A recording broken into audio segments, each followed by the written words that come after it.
नमस्कार दोस्तों, स्वागत है आपका हमारे इस कहानी वॉइस चैनल पर। बीते कुछ दिनों से अयोध्या से ऐसी घटनाएं सामने आ रही है जिनमें कहा जा रहा है कि गिद्धों के झुंड देखने को मिल रहे हैं, बंदरों के झुंड देखने को मिल रहे हैं। यह बातें शुरुआत में तो अफवाह ही लगी थी, हमें भी अफवाह ही लगी थी, लेकिन जब हमने इसकी जांच पड़ताल करने पर तो पाया कि वाकई कई में ये घटनाएं सत्य है, जिसको लेकर वन विभाग भी अलर्ट हो चुका है।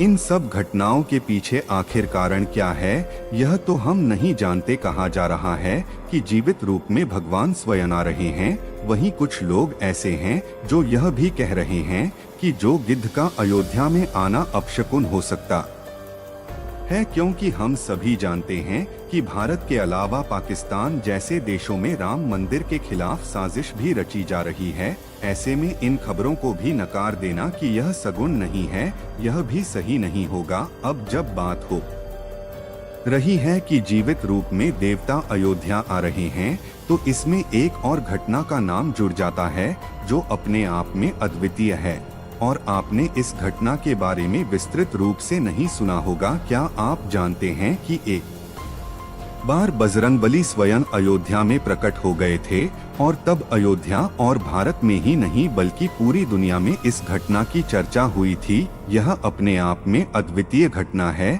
जिसके बारे में ज्यादा लोगों को जानकारी नहीं है। तो देर न करते हुए आते हैं आज की इस घटना पर। क्या हुआ था अयोध्या में जब स्वयं प्रकट हो गए थे बजरंगबली? कैसे 150 से अधिक एनकाउंटर करने वाले इंस्पेक्टर के भी उड़ गए थे होश? कैसे पाकिस्तान के आतंकवादियों में भी होने लगी थी बजरंगबली की चर्चा? क्या हुआ था जब मंडराया था अयोध्या में खतरा? सब जानेंगे आज के इस वीडियो में। स्वागत है आपका हमारे इस कहानी वॉइस चैनल पर। दोस्तों, इस घटना पर एक फिल्म भी बन चुकी है। लास्ट में उस फिल्म का नाम ही बताएंगे जो कि काफी हिट हुई थी, और यह पिछले साल ही रिलीज हुई है। तो चलिए बात करते हैं घटना के। बाद में हर रोज की तरह हनुमानगढ़ी के सामने काफी भीड़ दिखाई दे रही थी। लोग आ रहे थे, भगवान हनुमान के दर्शन कर रहे थे और जा रहे थे।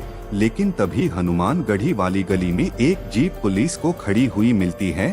पुलिस को शुरुआत में तो यह लगता है कि शायद कोई व्यक्ति दर्शन करने आया होगा और इसीलिए वह जीप खड़ी करके अंदर चला गया है, तो शायद वह वापस आएगा। लेकिन 1 घंटा गुजरता है, 2 घंटे गुजरते हैं, लेकिन फिर भी उस जीप को लेने कोई नहीं आता। 2 घंटे बाद पुलिस उस जीप को लेकर थाने चली जाती है और फिर उस जीप की तलाशी की जाती है। उस जीप में एक मोटर प्राप्त होता है। यह वह मोटर था जिससे पानी निकलता है। आमतौर पर इसे टुल्लू भी कहा जाता है। उस मोटर को खोला जाता है तो मोटर के अंदर कुछ बुरादे जैसा पाउडर जैसा मिलता है। पुलिस कुछ समझ नहीं पाती है और तुरंत ही एसटीएफ को बुलाया जाता है। उस समय एसटीएफ टीम को लीड कर रहे थे इंस्पेक्टर अविनाश मिश्रा। अविनाश मिश्रा की पोस्टिंग 19 एटीपी में हुई थी और एटीसी से 2019 तक वह एसटीएफ में कार्यरत रहे। इनके नाम 100% इनकाउंटर भी है। अविनाश मिश्रा जैसे ही पहुंचते हैं और देखते हैं, वह तुरंत बताते हैं कि यह तो RDX है। एसटीएफ टीम को यह समझते देर नहीं लगती है कि RDX अब पूरी अयोध्या में फैल चुका है। तुरंत ही पूरी अयोध्या को अलर्ट किया जाता है और पूरी अयोध्या में 1 घंटे के अंदर ही 8 जगहों पर RDX जब्त किया जाता है। यह अपने आप में काफी हैरान करने वाली घटना थी। यानी आतंकवादियों की साजिश थी कि पूरी अयोध्या को एक बार में ही नष्ट कर दिया जाए। क्योंकि यह जीप हनुमानगढ़ी के पास पाई गई थी, तो पूरी उम्मीद थी कि हनुमानगढ़ी में भी कहीं न कहीं RDX रखा गया। एसटीएफ टीम तुरंत ही हनुमानगढ़ी की तलाशी करना शुरू करती है, लेकिन बहुत हाथ पैर मारने के बाद भी टीम को कुछ नहीं मिलता है। इंस्पेक्टर अविनाश मिश्रा थक हार कर बैठ जाते हैं, लेकिन तभी एसटीएफ टीम का ही एक सदस्य काफी देर में मंदिर के अंदर से निकलता हुआ दिखाई देता है। लेकिन यह सदस्य कभी एसटीएफ टीम में रहा ही नहीं था। अविनाश मिश्रा जैसे ही उस शख्स को आवाज देते हैं, वह व्यक्ति भागने लगता है। यह व्यक्ति पूरी तरह एसटीएफ दस्ते के ही यूनिफॉर्म में था। तुरंत ही टीमों से दौड़ा कर पकड़ती है और यह समझते देर नहीं लगती कि यह कोई आतंकवादी ही है। जैसे ही उस आतंकवादी को पकड़ा जाता है, वह आतंकवादी हंसने लगता है और हंसते हंसते कहता है, अरे तुम कुछ नहीं कर सकते हैं, मैंने अब हनुमानगढ़ी के अंदर टाइम बाउंड लगा दिया है।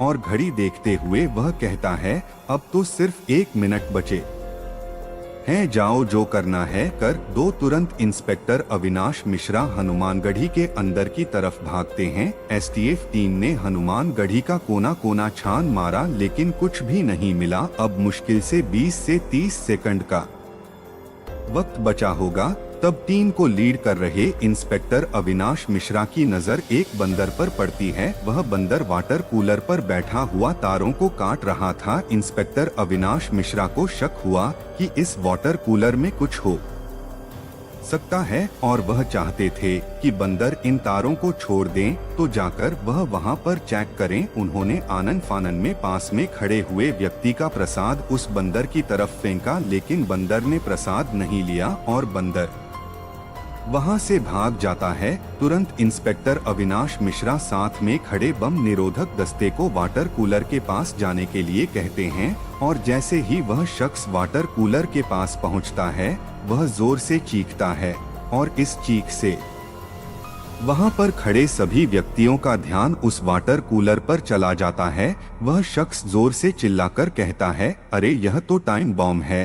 और इसके साथ ही वह एक बात और कहता है, वह कहता है, अरे सर ये तो 3 सेकंड पर रुक चुका है। अविनाश मिश्रा को यह समझते देर नहीं लगती कि वह बंदर जिन तारों को काट रहा था, वह तार इस टाइम बॉम्ब के ही थे। अविनाश मिश्रा तुरंत उस बंदर को ढूंढने के लिए दौड़ने लगते हैं और तभी ढूंढते हुए अविनाश मिश्रा की नजर हनुमानगढ़ी के शिखर पर जाती है, जहां पर एक बंदर मंदिर पर लगे कलश को सहला रहा था। पूरी टीम यह समझ जाती है कि छोटे वार्नर के रूप में स्वयं साक्षात बजरंगबली ही हनुमानगढ़ी को बचाने के लिए आई हैं। सभी टीम के सदस्य भगवान हनुमान के आगे दंडवत प्रणाम करते हैं।